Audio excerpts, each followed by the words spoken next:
G7 leaders of industrialized democracies came here to look for a way forward on Ukraine. Earlier in Poland, President Obama met with a newly elected Ukrainian president.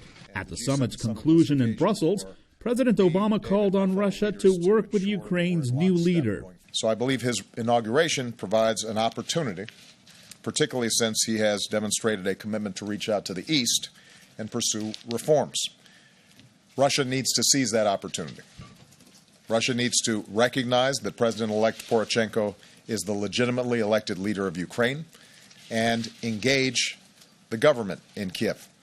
G7 leaders warned Russia to stop destabilizing Ukraine or face damaging sanctions. President Putin must recognize the legitimate election of President Poroshenko. He must stop arms crossing the border into Ukraine. He must cease Russian support for separatist groups. And third, if these things don't happen, then sectoral sanctions will follow.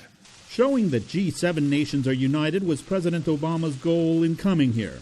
This was supposed to be the G8 summit in Sochi, but after Russia's annexation of Crimea, the meeting was moved to Brussels without Vladimir Putin.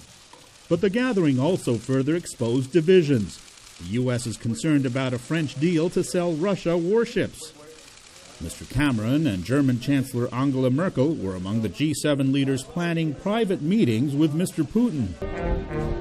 President Obama does not, even though the two men will see each other in Normandy when they join veterans at commemorations marking the 70th anniversary of D-Day, the start of the Allied forces' liberation of Europe from Nazi occupation during World War II. Luis Ramirez, VOA News, Brussels.